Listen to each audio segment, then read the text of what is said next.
All right, so we're going to be looking, like I said, at the types of experiments. These are the ones they like to use not only on your state test, but they also like to use on ACT. So this is just some good notes to have in general on types of sampling and types of experiments. We'll get into some more, of course, as we go on into the probability stuff. Okay. So if I want to know the average height of all students at HVA, how would you find that out if you had no access to personal information? So you can give me a suggestion on how I could find that out. Dane?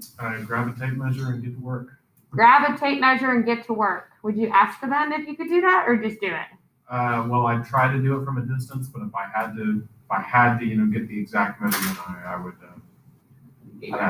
Okay, so tape measure. Do my hands. All right, how else? Jonah? So what does it mean by no personal information? Just like you don't know anything? Like I can't log into Aspen and look up the height of somebody or look up your medical records to do that. Do they have that on that? Liam? You just sample people and you measure them all. Oh my god. You can sample people and what? I'm sorry? You grab like a sample group of 10 people and you just measure them all. And you just Okay. go with that. So you're picking 10 people and And just expanding it across the entirety of the school based on the ratios of the heights. okay. Any other ways you would approach it? Yeah. You could do a survey. You can do surveys. The whole school? Yeah. Okay. Would it be paper, pencil, or I feel like it'd be easiest to do like a Google form. a Google form? Any other ideas? I'm 7'8". I started to say, I was like, I've had some experience with just putting down answers on Google. One of my students from 7 a.m. has said they would sit at the bench in the front and watch kids come in as they check their temperatures. And with that, And they would measure them from there. You get like a ruler on top of the Yeah. on the other side. That's like they do at stores. Have y'all noticed that at stores for people who like rob from stores? There's a measurement right next to the door. That's because while they're leaving the store, they can say, "Oh, the person was 5 foot whatever," because they have that measuring thing. You'll see it in feet. It's like right next to a door at a store. So there's a bunch of different ways that we can approach this. Okay, we can just ask 10 people. We can just go up and measure them. We can just watch them as they come in. There's a bunch of different things. So all of those have different names to them. Okay. So a population is all the members of a set. So if I'm asking about everyone at Hardin Valley, I'm talking about everyone at Hardin Valley. Okay, that's the population. But a sample, bless you, a sample is the part of a population. Okay, so I can say the students in this class. Or I can say I'm gonna ask all freshmen. That's still a part of the population, so that's a sample of it. But the whole is a population is HVA.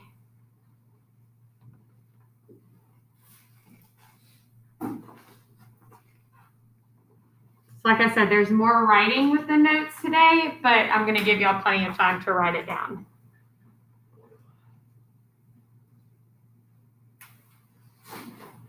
Get your coffee. I've just never seen them. Like them. Thanks.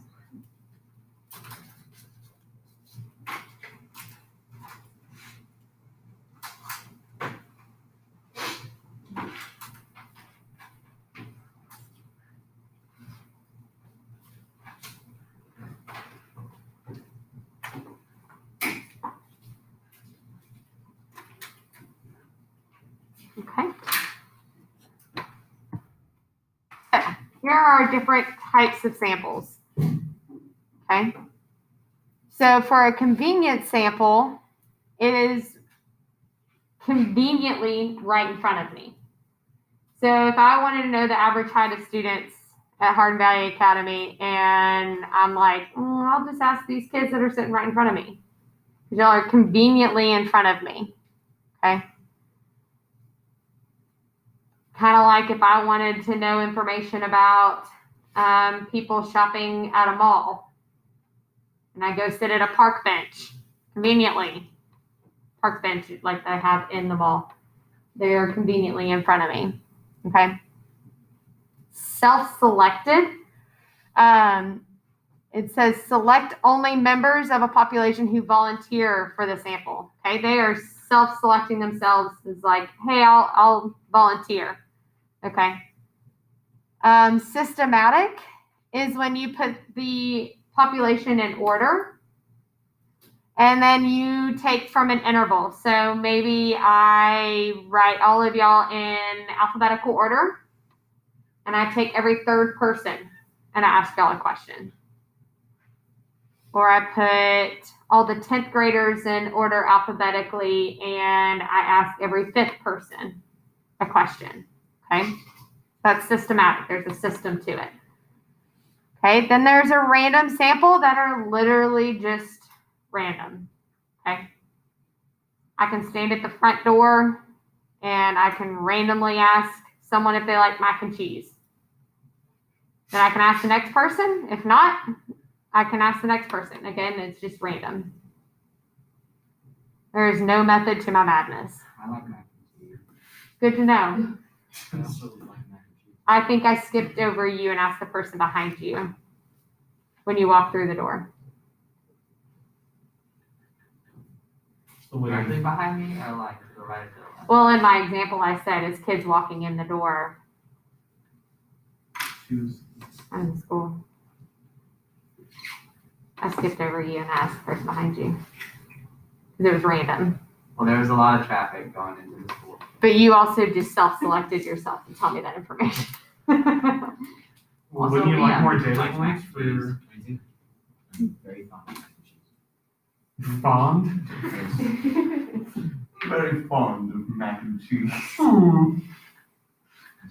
Find myself quite fond I of don't the know dish. why you wouldn't be fond of mac and cheese. I thought I have some I lactose fancy intolerant, myself. Miss Jones. Lactose intolerant, I fancy can myself see a that, bowl yep. of mac and cheese every now and then. I'm not, but perhaps I am. If I'm feeling risky, I'll put some bacon on top. Let me scroll up in case some of y'all are having to Oh, see gosh. I take some grass clippings. over people or not. Five. Always. That's basically five. What?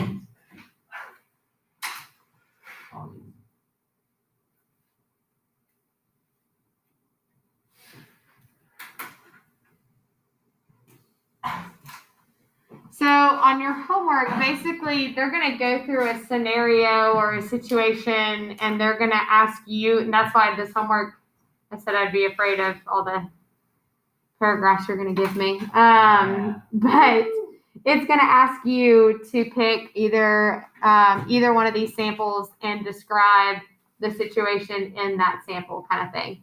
So they might, like how I went through and talked about, the average height, how I could make those all work with that situation. Kind of like how your homework's going to go. Okay. Especially with your homework, if you want to type it in a Google Doc, just make sure I have access to it on campus. Okay.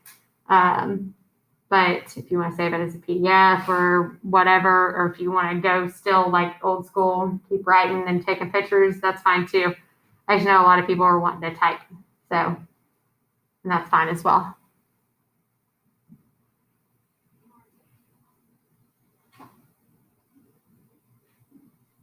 Okay. All right, so let's look at these examples. So a newspaper article on tax increase invites readers to call the paper and express their opinions. They are calling to express their opinions. Okay, so that's where that self-selected, you call them, they say, okay, here's my opinion, or here's my answer, or here's my whatever. They are volunteering that information. Okay. A reporter interviews people leaving the city's largest park. Convenience. Okay. I want to see how many people enjoy going to the park. Granted, that'd be a little biased, but if they sat in front of the park, that's their sample. It's conveniently people are coming in and out. Okay. A survey service calls every 50th listing from a local phone book. That's the systematic. When they start getting into intervals, that's your trick there. Okay. Every 50th person, I'm going to ask them. Okay. So that's where the systematic samples come in. I feel bad for the dude who had to count to 50 like 300 times. Do what? I feel bad for the dude who had to count to like 50 like 300 times. I would almost place a lot of money down that a computer did it for him, if I had to guess. Maybe they went old school and he had to count 50 every time. Do computers have phone books? If we're talking about a phone book, then probably had to count. Y'all ever seen a phone book before? Yes. Yeah, yes. I've never seen a cow either. Thank you, Dave.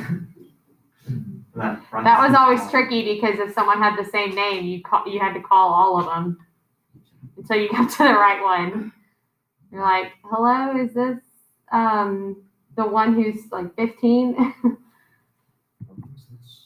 right. So 3 things to consider. Yes, things can be biased, kind of like the whole example of me saying I'm going to ask a bunch of people if they like going to the park and I stand outside of the park. Okay. Your sample size. Again, if you realize when you watch commercials and they say 5 out of every 6 doctors approve of this medicine, did they literally ask 6 doctors? They might have. Okay. Yes, they're right. They could have asked a ton of people and they're just giving you the ratio. But that's the thing. It can definitely cause some issues with the sampling. Okay. I could just sample this class for the average height of the entire school. But that's just this class. Maybe we're a shorter class. Maybe we're a taller class. That's why they put us in here again. It's hard to give that because the sample size is so small. Okay. Which of classes based on height? And then margin of error. All right. Remember, we have that margin of error. And actually, that example I was talking to y'all about, I think on Monday or Tuesday last week is in here. The one that I was talking about that like could make it look a little bit more construed if we didn't use the margin of error at the bottom. Okay, so let's talk about those. So bias comes from who you ask and how you ask it. Okay, I said that backwards from what's on there, but how you ask the question as well as who you are asking. Okay. I really like the example. So I'll get to that here in a second. But I could ask any of the students in here with glasses on.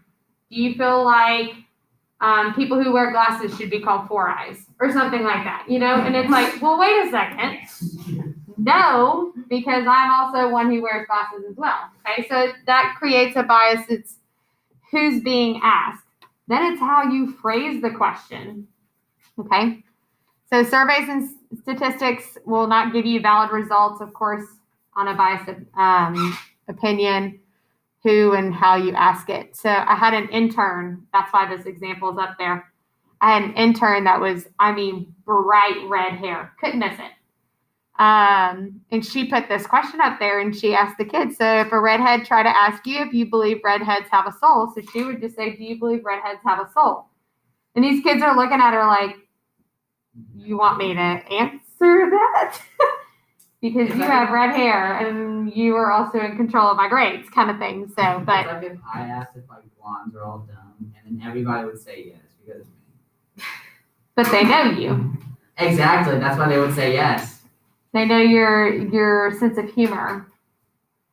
But yeah, so it would be one of those that would create a biased opinion. Some people might be a little more confident to say, oh yeah, I think that, to someone with red hair, or it might be someone who's like, no, I'm terrified of you, so I'm going to force my answer to be the opposite of what I think. But again, those things kind of create a bias, okay? Your English classes in some of your social studies classes, maybe, and science as well. You probably already talked about different things with this stuff. Okay, so again, not going to necessarily give us exactly what we need. Okay, sample size. The larger the sample size, the better. Makes sense. Okay. I can ask 5 people their opinion on something, and it'd be a lot better if I asked the entire school. Okay, because the larger the sample size, it's going to be the more accurate. So again, I want to make sure, if I want to know all the average height of all, Hardin Valley students, I could ask 2 people or 500 people. So it's a little bit different if I just look at 2 people, because what if it's 2 short people or 2 tall people? Again, that wouldn't be an accurate sample size.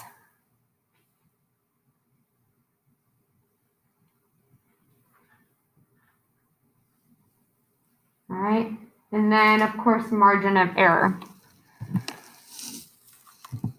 The margin of error is how we determine what sample size is sufficient enough.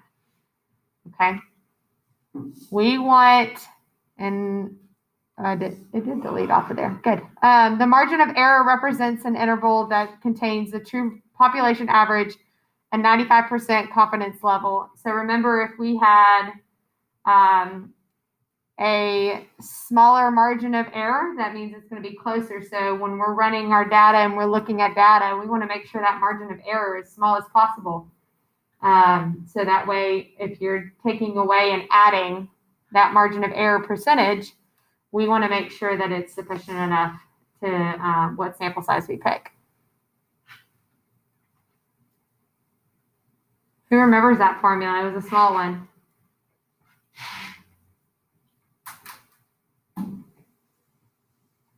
The good news is it's in the definition, part of the definition down below.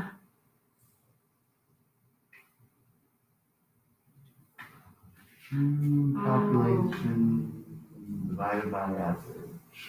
Divided by what? The average, or like the sample size you got. It was sample size, but you're missing something with the sample size. There's 2 standard deviations. Yeah. And yes, we had the sample size, but what did we do with it?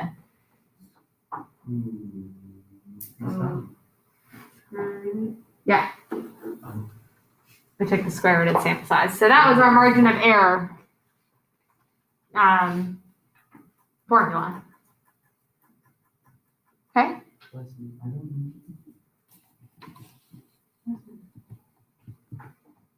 So this is what I was talking about. I said the less times they do it with polls for voting and everything like that. So this is actually from a website, and this is old school. So if you look at the margin of error, I mean, Obama's still going to win in terms of numbers, whether you took away 4.2 and then added 4.2 to Romney. Okay. So either way, yes. But visually, they have it 52% to 41%, and you're like, oh, this is done and over, okay? So again, really small down in the corner, they'll put a little margin of error. You'll see it a lot too in commercials as well. If they give any kind of stats, a lot of times you'll see really small in the corner, you'll see a little margin of error, okay? Again, like give or take, it could be a plus or minus, either way, okay? So again, just like they want to say 5 out of 6 doctors or dentists approve of a toothbrush. You're like, whoo, majority rules. Okay. 5 doctors. Margin of error, 5 doctors. No. But it's like those things, those catchy things, or those visual things can be definitely misconstrued and just definitely can throw you off and make you believe one thing over another. Okay, so that's what you'll see, again, like I said, down below. Okay, so we have our study methods. These are the ones I feel like pop up on practice tests. I feel like they pop up on ACT practice tests as well. I can't confirm or deny if it shows up on the state test because I haven't seen it. But observational study, you are literally observing. You cannot do anything. You cannot ask people things. You cannot tell them to do things. You cannot do anything. You are strictly observing. Okay? So if you want to know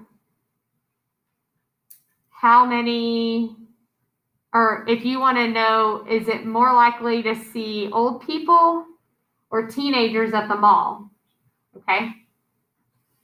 Again, sit down on one of those benches right in the middle, and you literally just watch and count. Okay? So observational study is you are literally observing. You are not allowed to do anything. Okay? A controlled experiment, that's one we've heard a lot. All right, you have two different groups. One receives a treatment, the other one does not. So the control group does not. Okay? You see that a lot with medicines. Okay? The placebo versus the actual treatment. My niece is highly allergic to peanuts. And she did a study, and she didn't know the whole time if she had the placebo or not. Found out she did not have the placebo, and actually found a treatment that helps her with her peanut allergy. So that's pretty cool. So then there's a survey. Again, you ask every member of the sample set a group of questions and go from there. So it's just more of a survey. Observational, controlled, and survey.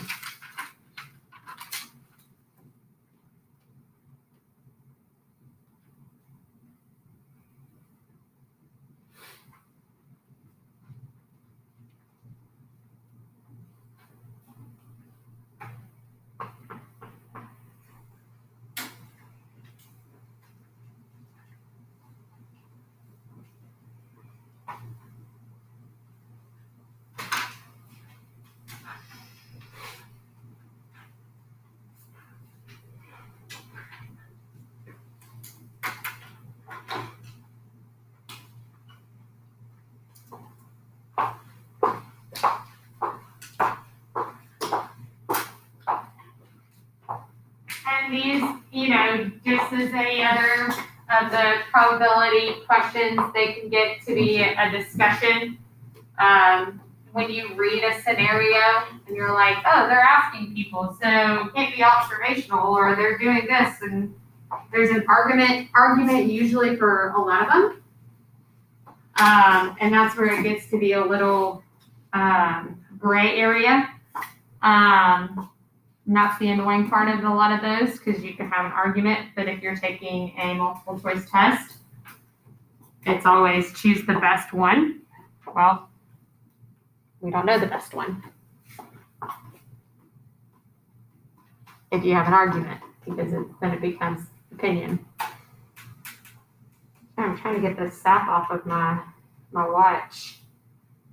I got our Christmas tree this weekend. Oh, I was about to ask you, are you like a wood elf? Or can they You live in a tree? What? I was just because you were just like, you just brought that up before the Christmas tree thing, so like I was like, do you live inside a tree? But then you explained it, and there was nothing else. I do live inside of a tree. So you got a tree for your tree? I got a tree for my tree. Because they're different trees, of course. There's not a lot you can do with interior. There's not a lot you can do with interior design on a tree, so you have to. Oh, you can do a lot. You just gotta have a lot of creativity. Huh? Mhm. All right. So It's not. read through this example. In true fashion, you can have an argument for every single answer, but you're picking the most accurate.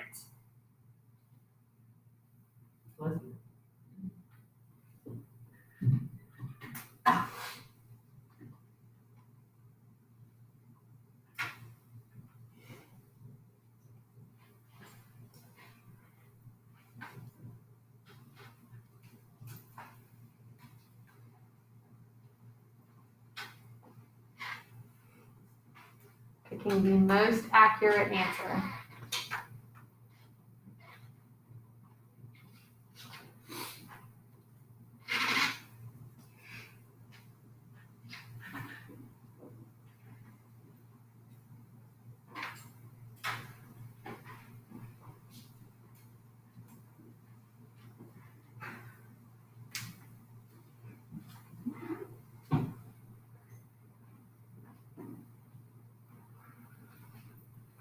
Okay, so which of the following samples would most likely represent the way people would vote on lowering the drinking age to 18? Okay, so A would be polling 100 random students at all college campuses. B is asking 10 mothers at a Mothers Against Drunk Driving meeting. Phoning 1,000 random households between 10 a.m. and 1 p.m. And D is phoning 10,000 random households between 5 and 9.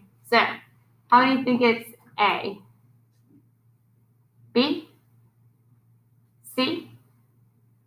D? Wow. Okay.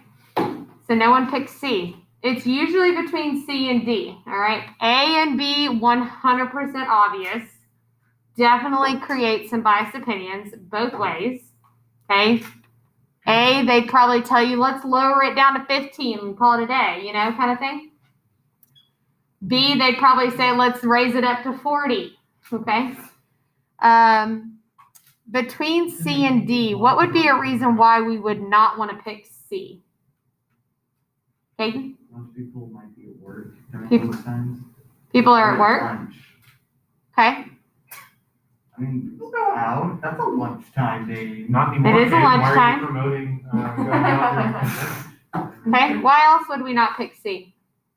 Because there's like just a lot of people. That's a bigger sample size. There's more people there too. In which one? D. B. Okay. Right. So that's two things to look at there. The sample size is bigger in D. Okay. And more likely people are home between 5 and 9. Okay. Some of my students were like, well, I won't answer a random phone call at 8 o'clock or 9 o'clock. I'm like, well, would you answer it when you were sitting in class? Probably. Hey, I only answered it because they were really insistent. And they Okay. were So silent. you got to look at all the Yes. different pieces of the question. Okay. That was Georgia, if I remember right. So let's try this one. Go ahead and read through this one. Make a call, please.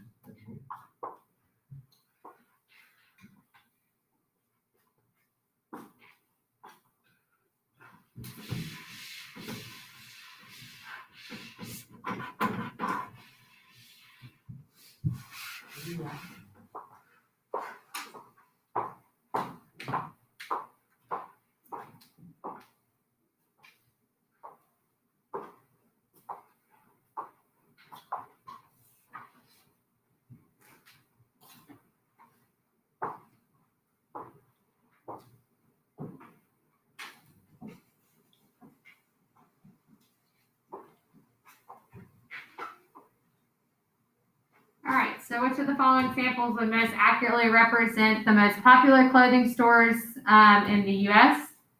So A would be polling 2,000 shoppers in a mall. B, as they come right off the golf course, asking 2,000 golfers at popular clubs where they like to shop for clothes. C, asked 2,000 random females between 12 and 16. And D, question 2,000 fishermen at a fishing convention. So looking at just number-wise, we had 2,000. The sample size is the same for all of them, okay? So that would have been one of the first things I looked at. All right. How many think it's A? Okay, yeah, it's A. It's the most broad, basic one we could look at. Okay. B, they'd be most likely to name a golf shop. Okay. C, they'd be most likely to name one. Hot Topic. Which one? Hot Topic. Hot Topic. Okay. That was not one of the ones on my radar, but yes, that's true. Forever 21. What is it? Charlotte Russe. But they're not. Yeah, they're like 14. It's I mean, some of them might be 21 backwards. Forever 12. If you're like midlife crisis. Have you ever been in a Forever 21? I have, and I was left. Forever 14 and a half. Do you think any of those girls in there are actually 21? I've never been in there, so but I would highly doubt it. I can just imagine Jenna going in there. Can I see your ID, please? Yeah, that'll be my That's like a survey. balance. That would be your survey. How many girls are actually 21 in Forever 21? Yeah. Hey, you're right. Or him just walking and be like, how many of you are actually 21? And everyone just looks at him. Or like, This is when I get in trouble. I just set up a fake like alcoholic drink station outside of it to see how many people are actually 21. You know, I'm voting I don't think a I'll little go very far. drinking I don't think you'll get to your first question. It's like a hot dog stand, but instead of hot dogs, it's just like It's like the airplane alcohol that comes in bottles. Oh, it's escalating. Okay, and then fishermen, again, we could say that they might say Academy or Dick's Sporting Goods or something like that, and whatnot. Bass Pro Shops. Okay. feeling in some deals. All right, read through this one.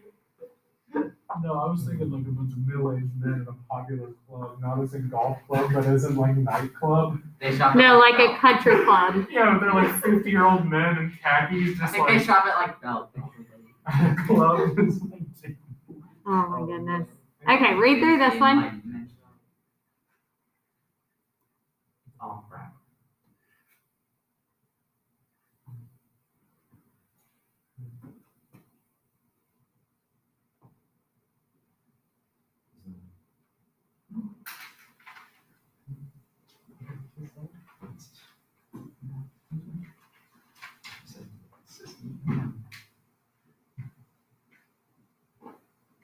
Give everyone a chance to read. Hold on. Well, I had a question. Huh? I had a question. Oh, sorry. Okay. Yeah. Is it like just who recognize or like who enjoy? It's just recognized. I enjoy that swimmer as much as I'm fond of mac and cheese. Why are we in? It's just recognized. I mean, I couldn't recognize Michael Phelps. How do you know it's Michael Phelps?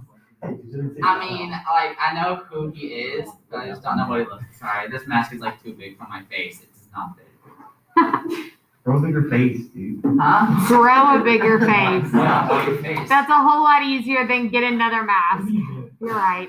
Yeah, what if Grow a whole face. You know, I could just like eat all this and just get like just fat enough for it to fit on my face. Twist one of the things. One less. Okay. I don't want to be asymmetrical, Daniel. Well, then deal with it. During the 2008 Olympic Games, a U.S. swimmer won more gold medals than any other Olympic swimmer ever before. So what sampling method could you use to find the percent of students in your school who recognize that swimmer from a photograph is what that's supposed to say. Random sample. Random sample, okay? What would you do? I would probably just sit outside the door and be like, hey, you notice this? And they'd be like, I don't know. And I'd be like, okay. Marked. Yeah. Okay. And they might know, and then I'd be like, I marked the other one. Okay.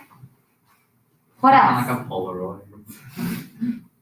You know this man. And then you have to write on the side of the It's Polaroid. like a police interrogation room. Anyone else? What sampling method would you use there?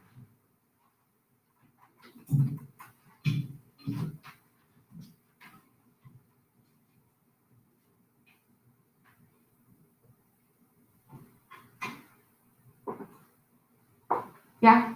Probably use the convenience usually, Okay. How would you use a convenience one? like maybe just going at lunch and asking people. Okay.